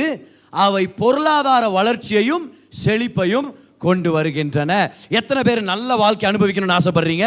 அப்போ கர்த்தருடைய நல் வார்த்தை நமக்கு ஐடியாஸை கொடுக்கும், ஸ்ட்ராட்டஜிஸை, பிளான்ஸை கொடுக்கும், நம்மளுக்கு இன்வென்ஷன்ஸை கொடுக்கும். ஸோ ஈசாக்குக்கு கர்த்தர் வழி நடத்துறாரு. என்னன்னு பாரு, ஈசாக்கு இவ்வளோ நிலத்தை எல்லாம் விட்டுட்டு போயிட்டாங்க. எங்கே போயிட்டாங்கலாம்? எகிப்துக்கு போயிட்டாங்க. இவ்வளோ நிலத்தை விட்டுட்டு போயிட்டாங்க. இப்போ நீ என்ன பண்ணலாம்? அதை பயன்படுத்தலாமா இல்லையா? கண்டிப்பாக அந்த அந்த தேசத்து ராஜா கிட்டே ஒரு பர்மிஷன் கேட்டிருந்திருக்க வாய்ப்பு இருக்குது. ஸோ நிலம் சும்மா தானே இருக்குது, நான் அதை பயன்படுத்திக்கிறேன் விதைக்கிறதுக்கு. எல்லாம் சிரிச்சிருப்பாங்க. ஏன் விதைக்க முடியலன்னு தானப்பா எல்லாரும் போயிட்டாங்க. பஞ்ச காலத்தில் மழை வராத போது, தண்ணி குறைவாக இருக்கும் போது என்ன தண்ணி விதைக்க போகிற, என்ன அறுவடையை பார்க்க போகிற? எப்பா ஈசாக்கு, உங்ககிட்ட தானியம் இருந்தால் அப்படியே வச்சுக்க, விதைச்சிடாத, உன் வீட்டுக்கு சாப்பாடாக செஞ்சு போடலாம், அதை வச்சு நிறைய பேர் சொல்லியிருப்பாங்க. ஆனால் கர்த்தர் ஈசாக்கை வழி நடத்துகிறார். ஆசீர்வாதம் என்னது? அவருடைய நல்வார்த்தை. நல்வார்த்தைக்குள்ள என்ன இருக்குது? நல்ல யோசனைகள், நல்ல திட்டங்கள், நல்ல கண்டுபிடிப்புகள். அப்போ ஈசாக்குன்ற ஆடு மாடு மேய்த்து அதுல அந்த பெருக்கத்தின் மூலமா ஐஸ்வர்யவான் ஆனவனை கர்த்தர் சொல்ல, நீ விதைச்சு அறுவடை பார்க்க முடியும் அப்படின்றார். அப்போ இது ஒரு புது பிளானா கூட இருந்திருக்கலாமே ஈசாக்குக்கு. சரி, ஈசாக்கு விதைக்கிறார். நிறைய பேர் சிரிச்சிருப்பாங்க, கேலி பண்ணியிருப்பாங்க, அவரை பார்த்து பைத்தியமாயிருச்சு உனக்கு, ஆசீர்வாதம் ஆசீர்வாதம் நம்பி அங்கே பார் எப்படி முட்டாள்தனமா இறைச்சிட்டு இருக்கிறான் பார் தானியத்தை, நிறைய பேர் சொல்லி இருந்திருப்பாங்க. ஆனா கர்த்தர் சொன்னார்னா அதை வாய்க்க செய்ய அவர் வல்லவராக இருக்கிறார். அவருடைய பேச்சை கேட்கறது நம்மளுடைய வேலை, அதை வாய்க்க செய்யறது கர்த்தருடைய வேலை. சரி, இவர் விதைக்க ஆரம்பிக்கிறாரு. என்ன செஞ்சார்னு பாருங்க கர்த்தர். 12ஆம் வசனம். ஈசாக்கு அந்த தேசத்தில் விதை விதைத்தான், கர்த்தர் அவனை ஆசீர்வதித்ததினால். எல்லாரும் சொல்லுங்க, ஆசீர்வதித்ததினால். சத்தமா சொல்லுங்க, ஆசீர்வதித்ததினால். நிலத்துல பஞ்சம் இருந்துச்சு, ஆனா ஆசீர்வாதம் வேலை செய்து. நல்லா கவனிங்க. ஒருவேளை அந்த தேசத்துடைய ஒரு சில பிரமாணங்கள் வேலை செய்யாம போயிருந்திருக்கலாம், ஆனா ஆசீர்வாதம் அவங்களுக்காக வேலை செஞ்சுட்டே இருந்துச்சு. ஹல்லேலூயா, கம் ஆன். சோ ஆசீர்வதித்ததினால் அந்த வருஷத்தில் 100 மடங்கு பலன் அடைந்தான். ஹல்லேலூயா. இதான் கர்த்தருடைய சித்தம் பாருங்க. நீதிமொழிகள் 8:12 பார்க்கிறோம். கர்த்தருடைய ஞானம் புது புது யுக்திகளை நம்மளுக்கு கொடுக்கும்னு சொல்லி நம்ம படிக்கிறோம். இந்த இடத்துல கர்த்தர் உங்களை பார்த்து சொல்லிட்டு இருக்கிறாரு, when you believe in the blessing of the Lord, God will give you ideas. திருமணத்தை நடத்துறதுக்கான ஐடியாஸ் தருவார், பொருளாதாரத்தை அதிகரிக்கிறதுக்கான டிப்ஸை தருவார், இன்வெஸ்ட்மெண்ட்கான ஸ்ட்ராட்டஜிஸை தருவார், பிஸ்னஸை அடுத்த கட்டத்துக்கு கொண்டு போகிறதுக்கான ஞானத்தை கொடுப்பார். நீங்கள் நல்லா இருக்கிறது கர்த்தருடைய திட்டம். பஞ்சத்தில் விட்டுட்டாரேன்னு சொல்லி கவலைப்படாதீங்க. ஒருவேளை பஞ்சத்தில் நீங்கள் இருக்கிறீங்களா, இந்த பஞ்சத்தில் உங்கள் மேலே இருக்கிற ஆசீர்வாதம் பெரியதுன்னு கர்த்தர் காண்பிக்க போகிறார் சீக்கிரமாகவே. நீங்கள் தான் இன்னைக்கு ஈசாக்கு. பஞ்ச நிலத்தில் நான் என்ன பிரதர் பண்ணுறது, கவலைப்படாதீங்க, ஆசீர்வாதம் உங்களுக்காக வேலை செய்யும். இப்போ நான் என்ன பண்ணோம், அவர் வார்த்தையை கேட்டு கேட்டு செய்யுங்கன்ற, நான் அவருடைய உணர்த்துதலை கேட்டு கேட்டு செய்யுங்க, அவரோட நெருக்கமாக இருங்க. ஈசாக்க போல தான். பஞ்ச நிலத்தில் விதைக்கணுமா, விதைக்கிற ஆண்டவரே. மழை இல்லை ஆனாலும் விதைக்கணுமா, விதைக்கிற ஆண்டவரே. தண்ணீர் இல்லை ஆனாலும் விதைக்கிற ஆண்டவரே. நீங்கள் சப்ளை பண்ணுவீங்க. இப்போ கர்த்தர் ஐடியாவை கொடுக்குறார். கர்த்தர் கொடுத்த முதல் ஐடியா என்னது, இந்த நிலத்தில் இருண்டார். ரெண்டாவது ஐடியா என்னது, இந்த நிலத்தில் விதைனார். இப்போ தண்ணீர் எப்படி ஆண்டவரே வரும்? நீங்கள் இந்த ஸ்டோரியை படித்து பார்த்தீங்கன்னா உங்களுக்கு தெரியும் பாருங்க. ஆண்டவர் ஈசாக்குக்கு ஐடியாவை கொடுத்துருப்பாருன்றேன். என்ன ஐடியானா, இப்போ போகிற இடத்துலலாம் அவங்க அப்பா ஏற்கனவே அந்த இடம்லாம் சுற்றிட்டு வந்தவர் தான். இவங்க அப்பா வந்து அந்த காலத்து டானு ஆபிரகாம், அவர் அந்த காலத்தில் பெரிய சீமான். இவர் போன இடத்துலலாம் இவர் அடுத்தவங்கள்ட்ட கையேந்தி நின்ன ஒரு மாதிரி இல்லை, இவர் பார்த்துக்குவார். கர்த்தருடைய ஆசீர்வாதம் இவர் மேலே இருக்குது. இவங்க அப்பா என்ன பண்ணிட்டாரு, போகிற இடத்துலலாம் கிணறுங்களை தோண்டி தண்ணீர் எடுத்து இவங்க ஆடு மாடுங்களுக்கெல்லாம் கொடுக்குற ஒரு வழக்கம் போல் நிறைய கிணறுங்க இருக்குது, ஆபிரகாமுடைய கிணறுங்க எல்லாம். ஈசாக்கு என்ன பண்ணுறாரு, கர்த்தர் இன்னொரு ஐடியாவை கொடுக்குறாரு. கர்த்தர் கொடுத்துருப்பாருன்னு சொல்கிறேன் நான். உங்கள் அப்பாவுடைய துறவு அதை போட்டு மூடி வச்சுட்டாங்கப்பா, நீ தர, அதில் நான் உனக்கு தண்ணீரை தரேன்னு சொல்லி அதை தோண்டி பார்த்தா அங்கே தண்ணீர் வருதா. ஆசீர்வாதம். எல்லாரும் சொல்லுங்க, அடுத்தவனுக்கு வேலை செய்யாமல் போகலாம் சொன்னீங்களா? சொல்லுங்க, எனக்கு ஆசீர்வாதம் வேலை செய்யும். ஊர் ஜனமே தண்ணி இல்லைன்னு எகிப்துக்கு போறாங்க. கர்த்தர் சொல்றார், நீ தோண்டி பாரு, உனக்காக நான் மாற்றங்களை கொண்டு வர்றேன். ஆசீர்வதிக்கப்பட்ட மனுஷன் போற இடத்துலலாம் கர்த்தர் அவனுடைய செயல்களை வாய்க்க செய்வார். வேற யார் தோண்டினாலும் தண்ணி வந்திருக்காது. ஆனா ஆபிரகாமுடைய சந்ததி ஈசாக்கு அந்த வேலையை செஞ்சா பாருங்க, தண்ணீர் வருது. ஆப்பிரிக்கா தேசத்தில் ஒரு பெரிய ஆசிரமம், ஒரு அநாதை இல்லம். ஆனால் அந்த இடத்துல ஒரு பெரிய ஸ்கூல் கட்டியிருக்கிறாங்க. 100 கணக்கில் பிள்ளைகள் படிக்கிறாங்க. டாப் லெவல் ஸ்கூல் பாருங்க. இந்த ஸ்கூலுக்கான தேவைகள் எப்படி சந்திக்கப்படுது அப்படின்னு சொல்லி ஒரு அருமையான போதகர் போய் பார்த்துருக்கிறாரு. இவங்க வெளியே இருந்து பணத்தையே வாங்குறது இல்லையா பாரு, யார்கிட்டையும் தேவை இல்லையா. என்னன்னு பார்த்தா இவங்க வாங்கி போட்ட நிலம் அவ்வளோ செழிப்பாக இருக்குதான். நிறையா வெள்ளாமை செஞ்சு இவங்க சாப்பாட்டுக்கு அதுலேருந்தே பயன்படுத்திக்கிறாங்க, காய்கறி தானியம்லாம். இதை வேற வியாபாரம் பண்ணுறாங்களாம் பாருங்க. அது மட்டும் இல்லை, இவங்க டிராக்டருங்க நிறைய எக்யூப்மெண்ட்டுங்க வாங்கி போட்டிருக்கிறதுனால வேலை செய்யாத நேரத்தில் அதை வாடகை கூட்டு வேற சம்பாதிக்கிறாங்களாம் பாரு. இவ்வளோ பெரிய ஒரு ப்ராஜெக்டை இன்னும் அருமையாக செஞ்சுட்டு இருக்கிறீங்க நீங்கள், எப்படி இவ்வளோ செல்ஃப் சஃபிஷியண்ட்டாக இருக்கிறீங்க? இப்போ அவங்க சொன்னாங்களா, the blessing of the Lord. எப்படி சார் நடந்துச்சுன்னா, அவங்க சொல்கிறாங்க, சுற்று வட்டாரத்தில் முழுசாக பார்த்தீங்கன்னா வெட்டாந்தரை, எங்கேயுமே நிலம் விளைச்சலை கொடுக்கல. அவங்க அந்த இல்லத்துக்கு வரணும்னா வர்ற வழியெல்லாம் செடி கொடிங்களே இல்லை, அந்த மண் ஃபர்டைலாக இல்லை, அங்கே விதைச்சாலும் அறுவடை கிடைக்காது. ஆனால் இவங்க எப்போ அந்த நிலத்தை எடுத்து வேலை செய்ய ஆரம்பித்தாங்களோ அவங்க நிலத்தில் மட்டும் பச்சை பசேர்னு நல்லா விளையுதான் பாரு. அந்த ஏரியாவில் இருக்கிற எல்லாருக்கும் ஒரு சந்தேகம் வந்துச்சா, இது என்ன இது அங்கே மட்டும் வித்தியாசமான நிலம் இருந்து நம்ம கோட்டை விட்டோமா, இந்த ஆட்கள் வந்து பிடிச்சிட்டாங்களான்னு சொல்லி இந்த ஜியாலஜிஸ்ட், இந்த சாயில் டெஸ்ட் பண்ணுறவங்கள அவங்களாம் வந்தாங்களாம் பாரு. அவங்களாம் வந்து செக் பண்ணாங்களாம் பாரு. நல்லா கவனிங்க, இங்கே செவுரு இருக்குது, செவருக்கு இந்த பக்கம் இவங்க நிலம், செவருக்கு அந்த பக்கம் வெட்டாந்தரையாக இருக்குது, ஒன்றும் விளைச்சலே இல்லை. இந்த மண் எடுத்து கொஞ்சம் டெஸ்ட் பண்ணி பார்க்குறாங்க, இதில் எந்த விளைச்சலும் வரவே முடியாதுன்ற மாதிரி அதில் பார்த்து கண்டுபிடிச்சிடுறாங்க. ஆனால் செவர் தாண்டி இந்த பக்கம் மண் எடுக்கிறாங்களாம், அவ்வளோ ஃபர்டைலாக இருக்குதான் பாருங்க. அவங்க கேட்டாங்களா, எப்படி சார் சாத்தியம் இது, செவருக்கு இந்த பக்கம் பார்த்தா அவ்வளோ நல்ல ஒரு வளமையான ஒரு நிலமா இருக்குது, இந்த பக்கம் பார்த்தா அப்படியே வெட்டாந்தரையாக இருக்குது, என்ன வித்தியாசம்? அவங்க சொன்னாங்களாம், the blessing of the Lord, கர்த்தரின் ஆசீர்வாதம். யாருக்கும் வேலை செய்யாதது கர்த்தர் ஈசாக்கை போல இருக்கிற ஆபிரகாமின் சந்ததியான நமக்கு கர்த்தர் செய்வார். கமான், உங்க பிசினஸ் வளரும், பெற்றுக்கொள்ளுங்க பார்க்கலாம். உங்க குடும்பம் நல்லா இருக்கும், நீங்க கையிட்டு செய்யற காரியங்களை கர்த்தர் வாய்க்க செய்வார். அடுத்தவங்களை பார்த்து சோர்ந்து போயிடாதீங்க, அவங்களுக்கு நடக்கல இவங்களுக்கு நடக்கல. உங்களை கர்த்தர் அதை செய்ய சொன்னார்னா நீங்க செய்யுங்கன்னு சொல்றேன் நான். உங்களுக்கு கர்த்தர் மேன்மை கொண்டு வருவார், கர்த்தர் பெரிய காரியங்களை செய்வார். ஹalleluya, God will do mighty things in your life. அதான் ஆசீர்வாதத்துடைய வல்லமை. அப்போ ஈசாக்குக்கு கர்த்தர் நிறைய ஐடியாஸை கொடுக்குறாரு. முதலாவது கெரார்லே இருன்னாரு, ரெண்டாவது பஞ்ச நிலத்துல விதைப்பாய் ஆக அப்படின்ட்டாரு. அடுத்தது பாரு உங்க அப்பாவுடைய துறவுகள் இருக்குது, அந்த துறவுகள்ல இருந்து தண்ணீர் எடுத்து நீ நீர்ப்பாய்ச்சலை கொடுன்னு கர்த்தர் ஐடியா கொடுத்துருப்பாருன்னு அசியூம் பண்றேன் இந்த பேசேஜ்ல இருந்து. ஏன்னா துறவுகளை திறந்து தண்ணீர் எடுத்ததை நம்ம பார்க்குறோம் நம்ம. ஆனா இதுதான் பிரச்சனை பாருங்க. இந்த பிரச்சனையை தான் கர்த்தர் சுவிசேஷத்தை பிரசங்கம் பண்ண போறாரு. என்ன பிரச்சனை? ஜனங்களுடைய பொறாமை. இவர் போய் ஆசீர்வதிக்கப்பட்ட எல்லா இடத்துலையுமே எல்லாரும் இவரை பார்த்து பொறாமப்படுறாங்க. வராதா பின்ன? அவங்கள விட இவர் நல்லவரா மாறி இவர் கொஞ்சம் மேன்மையாக மாறினா பொறாம வரும் இல்லை. பாருங்க என்ன நடந்துச்சுன்னு சொல்லி ஆதியாகமம் 26 அதுடைய 13ஆம் வசனம் பாருங்க. அவன் ஐஸ்வர்யவானாகி வர வர விருத்தி அடைந்து மகா பெரியவனானான். அந்த இடத்துல உங்க பேரை போட்டுங்க பார்க்கலாம், எவ்வளோ அருமையா இருக்கும். ஹல்லேலூயா. கிரேஸ்வன் ஐஸ்வர்யவானாகி வர வர விருத்தி அடைந்து மகா பெரியவனானான். இப்போ உங்க பேரை சொல்றீங்களா? 1 2 3 ஸ்டார்ட். ஐஸ்வர்யவானாகி, சத்தமா உங்க பேரை கத்துறீங்க இப்ப, சரியா? 1 2 3. ஐஸ்வர்யா ஐஸ் விக்கிறேன் அப்படின்னு கத்தா கேட்டுனுக்குது எனக்கு. இப்போ சத்தமா உங்க பேரை மட்டும் சொல்லுங்க, சரியா? 1 2 3. Very good. ஓகே, இப்போ படிக்கலாமா? எல்லாரும் சொல்லுங்க. கிரேஸ்வன் ஆகிய நான் ஐஸ்வர்யவானாகி வர வர விருத்தி அடைந்து மகா பெரியவனாவேன். ஆசீர்வாத நிமித்தம். அடுத்தது பாருங்க.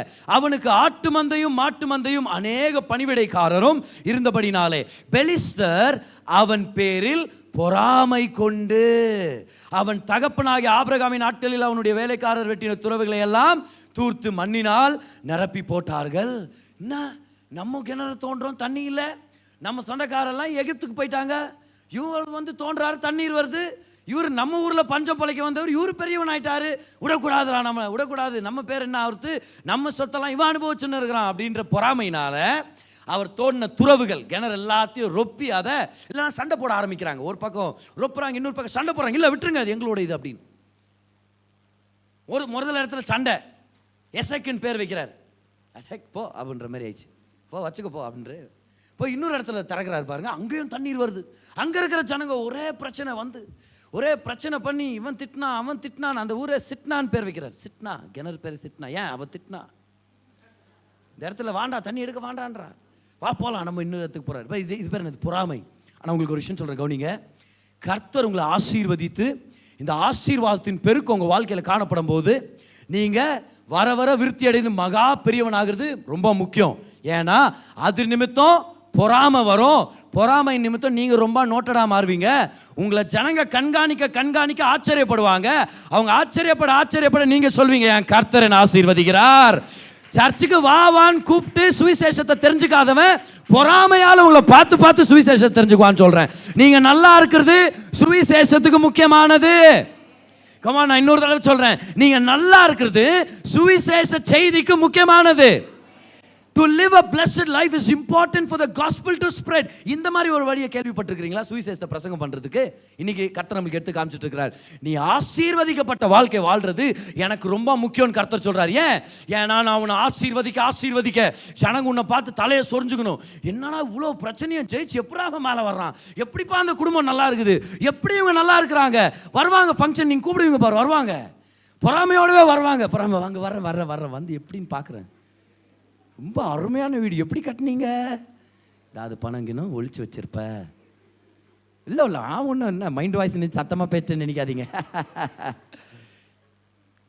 நீங்கள் பிரசங்கம் பண்ணுவீங்க பாருங்க, வீடு ஓப்பனிங் டெஸ்டிமனி ஷேர் பண்ணுவீங்க. நீங்கள் சொல்வீங்க, இப்படி இருந்தோம், இவ்வளோ கஷ்டப்பட்டோம், ஒரு நாள் ஜீசஸ் பற்றி நாங்கள் கேள்விப்பட்டோம், அவருடைய ஆசீர்வாதத்தை தெரிஞ்சுக்கிட்டோம், அவருடைய ஆசீர்வாதத்தினால எப்படியோ போக வேண்டிய நாங்கள் இந்த அளவுக்கு நல்லா இருக்கிறோம். பொறாமையோடு உட்காந்து சுவிசேஷத்தை கேட்பாங்க. நல்லா இருக்கணுன்ற ஆசையில் கர்த்தரை பெற்றுக்கொள்வாங்க. நம்ம நல்லா இருக்குது ரொம்ப முக்கியம்னு சொல்கிறேன் நான். பிரதர், நான் மைக்கு பிடிச்சி என்னால் பிரசங்கெல்லாம் பண்ண முடியாது பிரதர், பரவாயில்ல, நல்லா வாழ்க்கையில் முன்னேறி ஆசீர்வாதத்தை பெற்றுக்கொண்டு அந்த ஆசீர்வாத வாழ்க்கை பிரசங்கம் பண்ணுன்னு சொல்கிறேன் நான். ஆசீர்வாதத்தை பெற்றுக்கொள்ளுங்க. Come on, ஆசீர்வாத வார்த்தையை நம்புங்க, ஆசீர்வாத அறிக்கை செய்யுங்க, கர்த்தர் உங்களை பெருக பண்ணுவார். உங்களை பார்த்து சொல்றேன், நீங்க நல்லா இருக்கிறது முக்கியமானது. நீங்க ஆசீர்வதிக்கப்படுறது அவருடைய ராஜ்யத்துக்கு ரொம்ப முக்கியமானது. தேவ பிள்ளைகள் ஆசீர்வதிக்கப்படுறது அவருடைய ராஜ்யத்துக்கு முக்கியம். ஏன்னா வாய் திறந்து ஒரு மைக்க பிடிச்சி யூடியூப்ல வந்து பிரசங்கம் பண்ணணும் தான் இல்ல, வாழ்க்கையில நல்லா இருந்தே சுவிசேஷ பிரசங்கம் பண்ண முடியும். நம்ம பார்க்கறவங்க எல்லாம் சொல்லுவாங்க, அவன் குடும்பம் எப்படின்னு எனக்கு தெரியும், ஆனா கடவுள் எப்படி உன்னேற்றி இருக்கிறாரு பாரு அப்படின்னு சொல்லி பொறாமையிலே சுவிசேஷ பிரசங்கம் பண்ணுவாங்கன்னு சொல்றேன் நான். பொறாமையிலே இப்படி நல்லாயிட்டான் பாரு, என்ன இல்லை இயேசு விட்டு போய் நல்லா இருறாங்கப்பா இவங்க, ஆனால் அந்த குடும்பம் எப்போ ஒன்றும் இல்லாமல் போயிருக்கேன்னு நினச்சேன் நான். இவங்களே நமக்கு பதில் சுவிசேஷத்தை பிரசங்கம் பண்ணிடுவாங்கன்னு சொல்கிறேன். அப்போஸ்தலர் பவுல் சொல்கிறார், பிலிப்பியர்களுக்கு எழுதும்போது அவர் சொல்கிறாரு, என்னத்தை சொல்ல நான், ஒரு சில பேர் நான் ஜெயிலில் இருக்கிறேன்னு தெரிஞ்சு தைரியமாக வெளியே பிரசங்கம் பண்ணுகிறாங்க, இன்னொருத்தன் வைத்தறிச்சல்லையே எனக்கு பிரச்சனை உண்டாக்கணுன்னே நான் எதுக்காக உள்ளே வந்தேன்றதை பேலஸ் ஃபுல்லாக சுற்றி திரியிறான். அப்புறம் பவுல் சொல்கிறாரு, எப்படியோ சுவிசேஷம் பிரசங்கம் பண்ணப்படுற வரைக்கும் எனக்கு சந்தோஷம் அப்படின்ட்டார் அவர். நீ நல்ல எண்ணத்தில் சொல்றியோ கெட்ட எண்ணத்தில் சொல்றியோ, ஆனால் சுவிசேஷம் பிரசங்கிக்கப்படுது, அது எனக்கு போதும். கர்த்தர் உங்க ஆசீர்வதிக்கப்பட்ட வாழ்க்கை நிமித்தம் அடுத்தவனுக்கு பொறாமையை கொடுத்து உங்களை பார்க்க வைப்பார். அதனால கர்த்தர் எவ்வளோ நல்லவர்ன்றது அவங்க தெரிஞ்சுக்க போறாங்க. அப்புறம் நம்ம சொல்றோம் தெரியுமா, ஆண்டவரே எனக்கு பேர் வேண்டாம், எனக்கு புகழ் வேண்டாம். இப்போ அது நல்ல தாழ்மையான குணம் தான் அது. நான் கூட அதை சொல்றேன், நம்ம எல்லாரும் சொல்றேன், நான் எங்க சொந்த பேரை வளர்த்துக்க நாங்கள் இல்லை ஆண்டவரே. ஆனால் ஆண்டவர் அப்படி இல்லை. ஆண்டவர் ஆபிரகாம் பார்த்து என்ன சொன்னாரு, நான் உன்னை ஆசீர்வதித்து உன் பேரை பெருமைப்படுத்துவேன். கர்த்தர் சொல்றார், I will make your name great. இப்போ நம்ம என்ன சொல்றோம், no Lord, not my name, I will make your name great. Correct, அப்படி தான் இருக்கணும். ஆனால் கர்த்தர் சொல்றாரு, நான் உன் பேரை பெருமைப்படுத்துறேன். ஏன் ஆண்டவரே என் பேரை ஏன் பெருமைப்படுத்துறீங்க? கர்த்தர் சொல்றாரு நம்மளை பார்த்து, பாரு என்னை பற்றி யாருக்கும் தெரியல, உன்னை பற்றி எல்லாருக்கும் தெரியுற மாதிரி நான் பண்ணுறேன். உன்னை பற்றி எல்லாரும் பெருமையாக பேசும்போது இப்போ நீ என்னை பற்றி பேசு. அப்போ நம்ம இது தயங்கக்கூடாது. பாருங்க, இல்லை நான் ரொம்ப பெரியவனானா சொந்தக்காரங்களாம் என்ன நினைக்குவாங்க, இல்லை நான் ரொம்ப ஐஸ்வர்யவானா மாறினா நம்ம கூட இருக்கிற ஜனங்க என்ன நினைப்பாங்க, என்ன நினைப்பாங்க, இவன் எப்படித்தான் மேலே வந்தான்னு நினைப்பான். அப்புறம் என்ன பண்ணுவாங்க, உங்கள் ஃபங்க்ஷனுக்கே வருவாங்க, உங்கள் வீட்டுக்கே வருவாங்க. ஒரு நாள் நீங்கள் வாய்த்தரன்னு சொல்லுவீங்க தெரியுமா, ஒன்றும் இல்லை, என் ஞானம் என் திறமெல்லாம் ஒன்றும் இல்லை, என் கர்த்தர் என்னை கீழேருந்து தூக்கி என்னை மேலே நிறுத்தி இருக்கிறார், உங்களையும் நிறுத்த வல்லவராக இருக்கிறார். சர்ச்சுக்கு வான்னு கூப்பிட்டு வராதவங்க பொறாமையில் வீட்டில் வந்து உட்காந்து சுவிசேஷத்தை வாங்கிட்டு போட்டுன்றேன் நான். நீங்கள் நல்லா இருக்குது ரொம்ப முக்கியம், உங்களுக்காக முக்கியம். வேறு எனக்கு என்ன வேறு முக்கியம் அப்படின்னு நீங்கள் நினைக்கிறீங்களா? தேவனுடைய ராஜ்யத்துக்காகவாது அது முக்கியம் அப்படின்றத நீங்கள் ஞாபகப்படுத்திங்க. கர்த்தர் பிறருடைய பொறாமையை பயன்படுத்தி சுவிசேஷத்தை பிரசங்கிக்க சித்தமுள்ளவராக இருக்கிறார். அப்படியும் ஒரு வழி இருக்குது சுவிசேஷத்தை பிரசங்கம் பண்ணுறதுக்காக. ஈசாக்குடைய வாழ்க்கையில் என்ன நடந்துச்சு? போகிற இடத்துலலாம் துன்பம், பொறாமையின் ஒரு சேட்டைகள், பிரச்சனைகள். இங்கே எஸ்ஐக்கு அங்கே சிட்டுனா அப்படி இப்படின்னு தாண்டி ஃபைனலாக சரி போங்கடாப்பா உங்கள் நிலமே வேண்டாம், நான் எங்கள் அப்பா வீட்டுக்கே போயிடுறேன் அப்படின்ட்டு அவங்க அப்பாவுடைய ஊருக்கே வந்துடுறாரு. அங்கே வந்து வாழ்ந்துன்னு இருக்கிற நேரத்தில் துரத்தி விட்டாரே ராஜா, துரத்தி விட்டாங்களே ஊர் ஜனங்க. நல்லா கவனிங்க, அந்த ராஜா வர்றாரு பாருங்க ஈசாக்கை சந்திக்கிறதுக்கு. பாருங்க 26ஆம் வசனம். நான் சொல்கிறேன்ல, நம்ம நல்லா இருக்கிறது ரொம்ப முக்கியம் தான் ஆரம்பித்தோம் இன்னைக்கு. ஏன் முக்கியன்றது பாருங்க. இந்த இடத்துல எவ்வளோ பேர் சுவிசேஷத்தை நேசிக்கிறீங்க? இந்த வசனத்தை நல்லா கவனிங்க. எத்தனை பேர் தேவனுக்காக நான் சாட்சியாக இருக்கணும்னு ஆசைப்படுறீங்க? இந்த வசனத்தை கவனிங்க. எப்படி சாட்சியாக மாறினார் ஆபிரகாம்னு சொல்லி 26ஆம் வசனம் பாருங்க. அபிமெலேக்கும் அவன் சிநேகிதனாகிய அகுசாத்தும் அவன் சேனாபதியாகிய பிகோலும் கெராரிலிருந்து அவனிடத்துக்கு வந்தார்கள். இந்த மாதிரி ஃப்ரெண்டுங்களை இவர் ஏன் வச்சுக்கிறாரு நம்மளுக்கு தெரியல. சரியா? ஆனாலும் இப்போ கண்டினியூ பண்ணுறோம் நம்ம. சரியா? உங்களுக்கு யாராவது ஃப்ரெண்ட்ஸ் இருக்கிறாங்களா? அகுசாத் அண்ட் பிகோல் அப்படின்னு. சரி பாருங்க, இவங்களெல்லாம் கூட்டிவிட்டு ஈசாக்கை சந்திக்க என்னத்துக்கு வர்றாரு பாருங்க. அப்பொழுது ஈசாக் அவர்களை நோக்கி, நம்மளும் ஒரு சில பேர் அந்த மாதிரி கேட்டுருவோம்னு நினைக்கிறேன், ஏன் என்னிடத்தில் வந்தீர்கள்? நீங்கள் என்னை பகைத்து என்னை உங்களிடத்தில் இராதபடிக்கு துரத்தி விட்டீர்களே. வாங்க ராஜாவே, வருக வருக, என்ன வந்துட்டுக்கிறீங்க இந்த பக்கம்? வாண்டான்னு துரத்தி விட்டது நீங்கள் தானே, இப்போ இப்பினாத்துக்கு வந்தீங்கன்னா. அதற்கு அவர்கள், நிச்சயமாய் கர்த்தர் உம்மோடே கூட இருக்கிறார் என்று கண்டோம். நம்ம சத்துருக்கள் இதை பார்க்கணும்னு சொல்றேன். கர்த்தர் நம்மை ஆசீர்வதித்திருக்கிறத அவங்க பார்க்கணும். நீங்க சொல்லுங்க பார்க்கலாம், அன்னைக்கு ஆபிரகாமுடைய ஆவிக்குரிய ஆசீர்வாதத்தை பார்த்து அப்படி சொன்னாங்களா, இல்ல ஆசீர்வாதம் வெளிப்படையாக ஆடு மாடுகள் ஆஸ்திகள் அதை பார்த்து வந்தாங்களா? நிச்சயமா வெளிப்படையா தெரிகிற பூமிக்குரிய ஆசீர்வாதங்கள் நன்மைகளை பார்த்தா வந்தாங்க இவங்க. கர்த்தர் உங்களை ஆசீர்வதிச்சிருக்கிறத நாங்கள் கண்டோம். உங்க சத்துருக்கள் உங்களை பார்த்துட்டு இருக்கிறாங்க, நம்ம விரோதிகள் நம்மளை பார்த்துட்டு இருக்கிறாங்க. அவங்க முன்னாடி நம்ம ஆசீர்வாதமா வாழணும்னு கர்த்தர் விருப்பப்படுறார். ஆமென். கண்டோம்னு சொல்லிட்டு அவங்க சொல்றாங்க, கவனிங்க. ஆகையால் எங்களுக்கும் உங்களுக்கும் ஒரு ஆணை ஏற்பாடு உண்டாக வேண்டும் என்று நாங்கள் நிர்ணயம் பண்ணினோம். ஒரு ராஜா வந்து சொல்றாரு, உங்களுக்கு எனக்கு ஒரு டீல் வச்சுக்கலாம், ஒரு கவர்னன்ட் வச்சுக்கலாம், ஒரு பிஸ்னஸ் டீல் வச்சுக்கலான்ற மாதிரி வர்றாரு பாருங்க. என்ன மாதிரி ஆசீர்வாதம் பாருங்க. ஆசீர்வாதம் சத்ருக்களை சிநேகிதர்களா மாத்துது, பிஸ்னஸ் பார்ட்னருங்களாவும் மாற்றி விட்டுருது. அடுத்தது பாருங்க என்ன நடக்குதுன்னு சொல்லி 29ஆம் வசனம். நாங்கள் உம்மை தொடாமல் நன்மையையே உமக்கு செய்து உம்மை சமாதானத்தோடே அனுப்பி விட்டது போல. என்ன போய் பேசுனாங்க பார்த்தீங்களா? துரத்தி விட்டுட்டு இவங்க பேசுகிற பேச்சு பார்த்தீங்களா?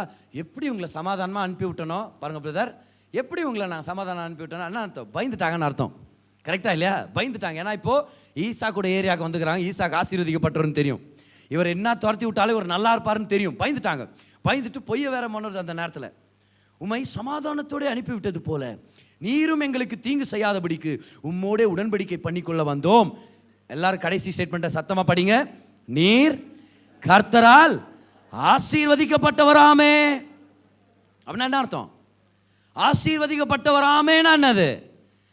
ஊரே சொல்லுது நீங்க ஆசீர்வதிக்கப்பட்டவங்கன்னு. ஊரே கேள்வி கேட்டிருக்குது என்னன்ட்டு.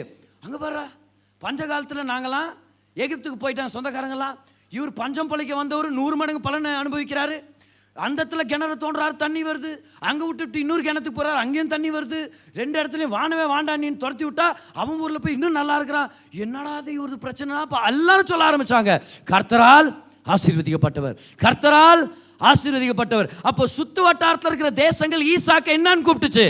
கர்த்தரால் ஆசீர்வதிக்கப்பட்டவர். இது யார் காதுல போய் விழுது? ராஜாவுடைய காதுல போய் விழுது. இப்ப ராஜா ஈசாக்கிட்ட வந்து சொல்றாரு, நீர் கர்த்தரால் ஆசீர்வதிக்கப்பட்டவராமே. ஊரே சொல்லுது சார் நீங்க ஆசீர்வதிக்கப்பட்டிருக்கிறீங்க. பக்கத்துல பார்த்து சொல்லுங்க, கர்த்தருடைய ஆசீர்வாதம் என் வாழ்க்கையில வெளிப்படும் போது கர்த்தர் மகிமைப்படுவார். கைவெத்தி சொல்லுங்க, கர்த்தர் உயர்த்தப்படுவார், கர்த்தர் மேன்மைப்படுவார். சொல்லுங்க, சுவிசேஷம் பரவும். If you want the gospel to spread in your life, then here is one important thing that we all can do today is receive the message of the gospel, receive the message of the blessing and receive the manifestation of the blessing. இப்போ தெரியுதா ஏன் இவ்வளோ வாரம் நான் பிரசங்கம் பண்ண மாதிரி இருக்குது கர்த்தரின் ஆசீர்வாதத்தை பற்றின்னு?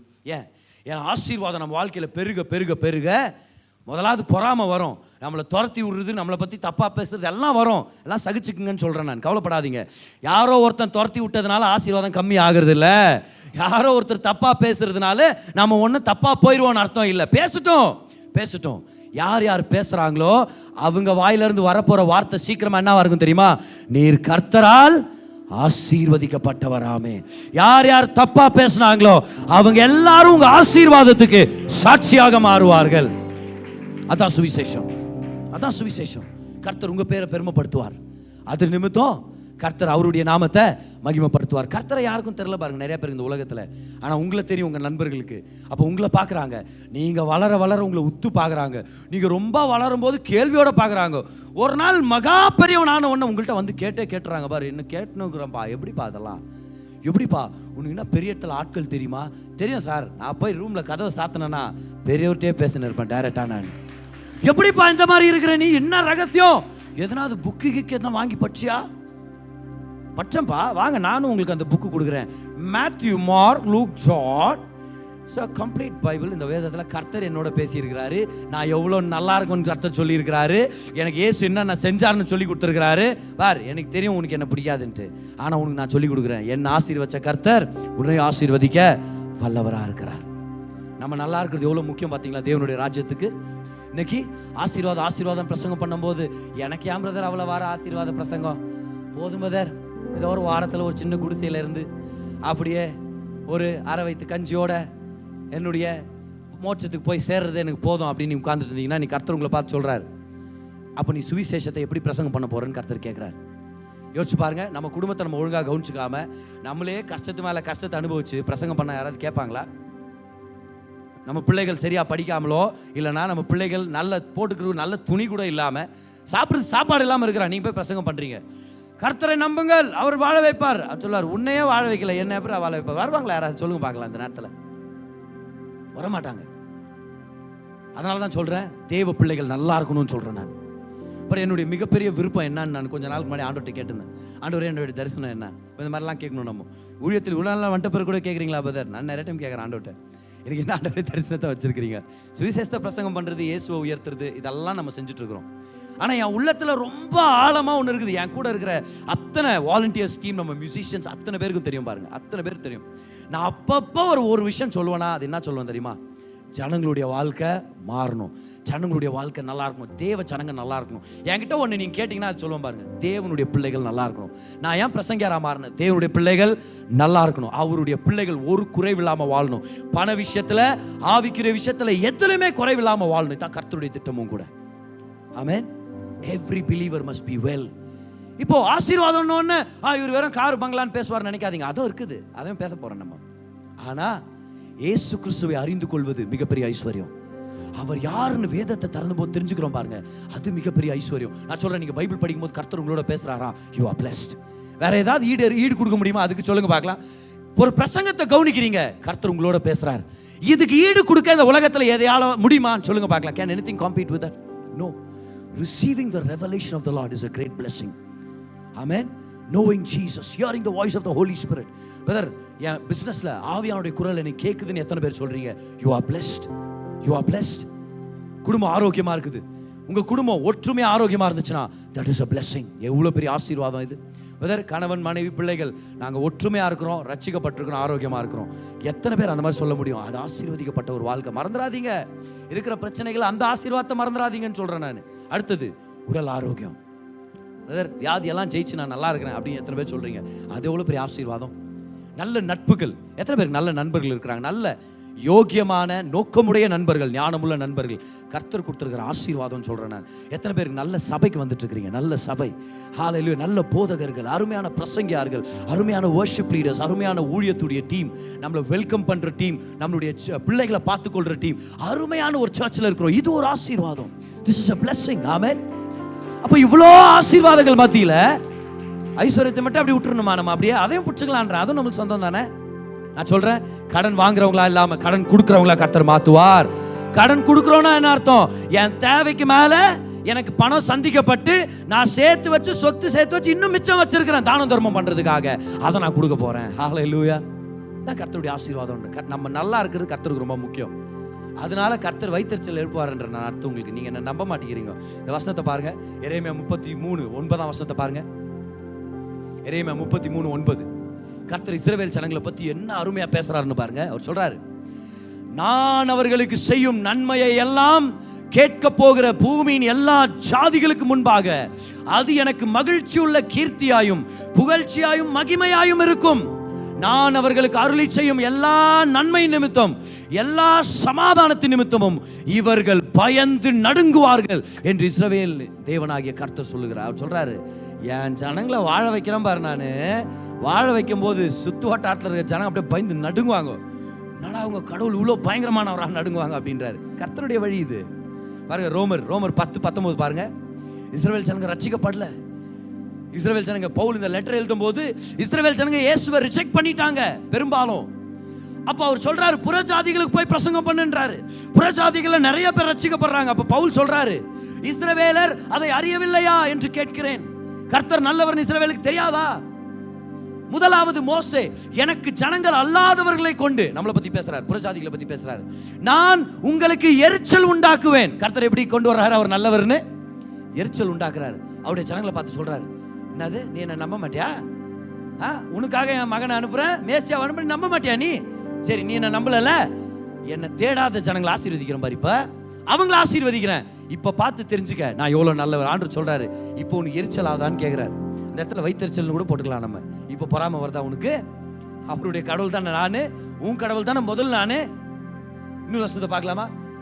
சரி, இந்த ஸ்டேட்மெண்ட் ப்ரீவியஸ் வருஷத்துக்கு போங்க, 10:29 பாருங்க. அதுல போட்டு பாரு கடைசியா அவர் சொல்றாரு, புத்தீனமுள்ள ஜனங்களாலே உங்களுக்கு கோபம் ஊட்டுவேன் என்றார். இல்லையா? கோபம் ஊட்டுவேன். நான் அடுத்த ஜனங்களை ஆசீர்வதிக்கிறத பார்த்து நீ கோபப்பட்டு நீ என்கிட்ட வருவ அப்படின்றார் கர்த்தர். இப்போ இன்னொரு வசனம் இருக்குல்ல, ரோமர் 11:11 பாருங்க. இஸ்ரவேல் ஜனங்களை கர்த்தர் எப்படி ரட்சிக்கிறாரா? புறஜாதிகளை ரட்சித்து அவங்களை ரட்சிக்கிறாராம். எதுக்கு அப்படி பண்றாரு? இப்படி இருக்க விழுந்து போகும்படிக்கா இடறினார்கள் என்று கேட்கிறேன். ஃபர்ஸ்ட் சர்வீஸ்ல இடறினார்கள் என்ற வார்த்தையில ரொம்ப டைம் இடறிட்டேன் நான். அப்படி அல்லவே, அவர்களுக்குள்ளே வைராக்கியத்தை எழுப்பத்தக்கதாக அவர்களுடைய தவறுதலினாலே புறஜாதிகளுக்கு ரட்சிப்பு கிடைத்தது. இஸ்ரவேல் ஜனங்களை பார்த்து சொல்றாரு, என்ன நீங்க ரிஜெக்ட் பண்ணிட்டீங்கல்ல, அவங்கள ஆசீர்வதிச்சு உங்களை கொண்டு வர்றேன் நான்.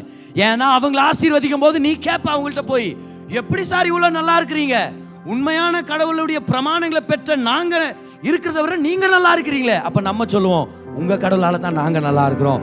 ஆபிரகாமுக்கு வாக்கு தத்துவம் பண்ண அந்த தேவன் தான் எங்களுடைய தேவனாக நான் ஏற்றுக்கொண்டோம். எங்களையே இவ்வளவு ஆசீர்வதிக்கிறாருனா இஸ்ரவேல் ஜனங்களான உங்களை ஆசீர்வதிக்க மாட்டாரா?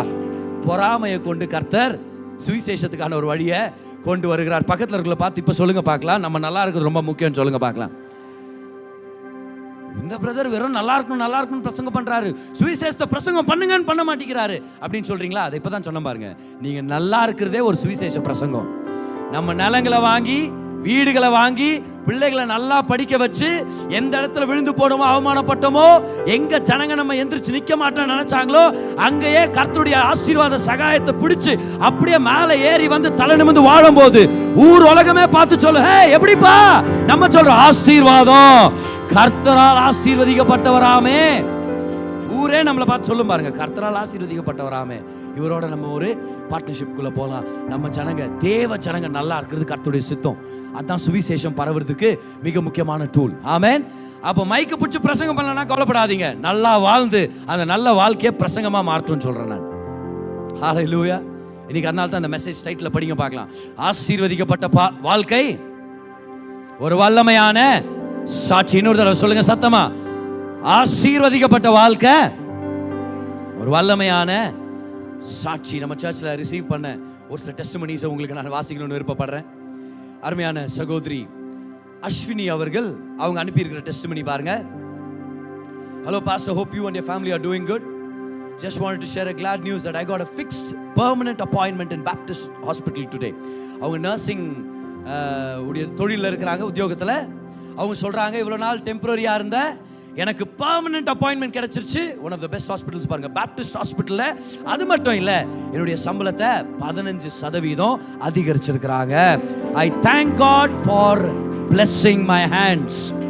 blessing. இன்னொரு அருமையான டெஸ்டிமனி பாருங்க. நம்ம சபையை சேர்ந்த கீர்த்தனா ஜோதினிவாஸ் காலேஜ்ல பிகாம் முடிச்ச இந்த அருமையான மகளுடைய டெஸ்டிமனி பாருங்க. Hi brother, praise the Lord. I've successfully completed my degree by attaining distinction marks எடுத்து more than 85%, 89% நினைக்கிறேன். Distinction in my last semester. Thank you for the grace of God over my life. இது எல்லாம் பேசும்னு சொல்றேன் நான். இது எல்லாம் பேசும். நீங்க நல்லா இருக்கிறது கர்த்தருடைய சாட்சிக்கான மிக முக்கியமான விஷயம் பாருங்க. அருமையான சகோதரி மிஸ்ஸஸ் ஷீபா பிரகாஷ் அவர்களுடைய டெஸ்டிமனி பாருங்க. அவங்க போன மாதம் 2 மாதத்துக்கு முன்னாடி இந்த டெஸ்டிமனி அனுப்புனாங்க. நான் ரொம்ப சந்தோஷப்பட்ட மாதிரி இந்த டெஸ்டிமனியை இப்போ படிக்கிறதுக்கு நான் சந்தோஷப்படுறேன். Praise the Lord, Pastor, I am overjoyed to share by God's grace, தேவ கிருபையினால, my husband has stopped drinking and we are now living a peaceful and happy life together with our children. This transformation has been truly miraculous and I am incredibly thankful for God's blessings. என்ன அருமையான ஒரு testimony இது.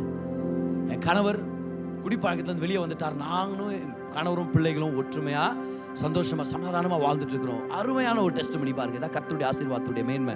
அது மட்டும் இல்லை, continue ஆகுது testimony. அவங்க சொல்றாங்க, ஆஃப்டர் 13 லாங் இயர்ஸ், 13 வருடங்கள் கழிச்சு என்னுடைய செகண்ட் PU எக்ஸாமை நான் எழுத போனேன். எவ்வளோ பெரிய கேப் பாருங்க. யாருக்காவது முதல்ல தோணுமா அப்படி செய்யணும்னு சொல்லி? அந்த தைரியம் வருமா முதலாவது நமக்கு? யாருக்காவது சொல்லுங்க பார்க்கலாம். ஆனால் கர்த்தருடைய ஆசீர்வாதத்தை கேட்டு கர்த்தர் நல்லவர்னு தெரிஞ்சுக்கிட்டா அந்த தைரியம் வரும். கர்த்தர் சொல்லுவார், இதுதான் கர்த்தருடைய நல்வார்த்தை அப்படின்றது. சொல்றாங்க, 13 வருஷத்துக்கு அப்புறம் செகண்ட் PU எக்ஸாமை நான் பிரைவேட்டா எழுதினேன். By God's grace I have cleared all subjects in my first attempt and I am deeply thankful to God for this achievement. நல்லா கரங்களை தட்டி கர்த்தருக்கு நன்றி செலுத்துங்க. நம் தேவன் ஆசீர்வதிக்கிற தேவன். இன்னும் நிறைய டெஸ்டிமனிஸ் இருக்குது. அது ஏற்ற நேரத்தில் நான் உங்களுக்கு அதை நான் டிக்ளேர் பண்ண போகிறேன். ஆனால் யார் யார் கர்த்தர் நன்மைகளை செஞ்சுருக்கிறாரோ அனுப்புங்கன்ற உங்களோட சேர்ந்து நாங்களும் செலிப்ரேட் பண்ணுறோம். உங்கள் டெஸ்டிமனி நானும் ஷேர் பண்ண போகிறேன். நம்ம நல்லா இருக்கிறது ரொம்ப முக்கியம். ஏன்னா நம்ம நல்லா இருந்தோன்னா அந்த வாழ்க்கையே அடுத்தவங்களுக்கு போய் சேர்ற சுவிசேஷ செய்தியாக மாறும். எத்தனை பேர் சந்தோஷப்படுறீங்க? ஆசீர்வாதத்து தொடர் போதனைக்காக எத்தனை பேர் சந்தோஷப்படுறீங்க? ஹல்லேலூயா. ஆமென். கர்த்தர் நல்லவர். இதோட முடியல, இன்னும் நிறைய செய்திகள் இருக்குது இதே சீரீஸ்ல. ஆனா கர்த்தர் பெரிய காரியங்களை செய்வார்னு சொல்லி நான் நம்புறேன். எத்தனை பேர் சந்தோஷப்படுறீங்க சர்ச்சுக்கு வந்ததுக்காக? நல்லா கரங்களை தட்டி கர்த்தருக்கு நன்றி செலுத்தலாம். அவர் நல்லவர். என்ன ஒரு அருமையான வார்த்தை. தேவன் தம்முடைய ஜனங்களுக்கு சுகத்தை கொடுக்கும்படி, செழிப்பை கொண்டு வரும்படி, சமாதானத்தை கொடுக்கும்படி அவருடைய பிரசங்கிக்கப்பட்ட வார்த்தையை பயன்படுத்துறார். இந்த பிரசங்கம் உங்களுக்கு ஒரு தீர்க்க தரிசனமான வார்த்தை கொண்டு வந்திருக்கோம் அப்படின்னு சொல்லி நான் நம்புறேன். உங்களுடைய தேவைக்கேற்ற மாதிரி கர்த்தர் உங்களோட பேசியிருப்பார், உங்களை பலப்படுத்தி இருப்பார். நம்ம ஜெபிக்க போறோம். அதுக்கு முன்னாடி இந்த விஷயங்களை ஞாபகம் வச்சுங்க. தேவன் நல்லவர், அவர் உங்க மேல கிருபையா இருக்கிறார். நீங்க நல்லா இருக்கணும்னு சொல்லி அவர் விருப்பப்படுறார். உங்க வாழ்க்கையில நடக்கிற சகல காரியங்களையும் நன்மைக்கு எதுவாக அவர் திருப்பிட்டு இருக்கிறார். வாங்க ஜெபிக்கலாம். பிதாவே, உங்க தயவுக்காக நன்றி செலுத்துறோம். இந்த செய்தியை கேட்ட உங்க பிள்ளையை நீங்க தொடுங்க, ஆசீர்வதிங்க, நன்மையால நிரப்புங்க, பலத்தால நிரப்புங்க. அவங்களுக்கு என்ன தேவை இருக்குதுன்னு உங்களுக்கு தெரியும் ஆண்டவரே. மகிமையின் ஐஸ்வர்யத்தின்படி அந்த தேவைகளை சந்திங்க. குடும்பங்களை ஆசீர்வதிங்க, வழி நடத்துங்க, தொழில் ஆசீர்வதிங்க. ஒரு நன்மையிலும் குறைபடாதபடிக்கு நிறைவான ஆசீர்வாதங்களால் நிரப்புங்க. இன்னும் பல நன்மையான காரியங்களை செய்வீங்கன்னு எதிர்பார்க்கிறோம். பலப்படுத்துங்க. இயேசுவின் நாமத்தில் ஜெபிக்கிறோம் பிதாவே. ஆமென், ஆமென்.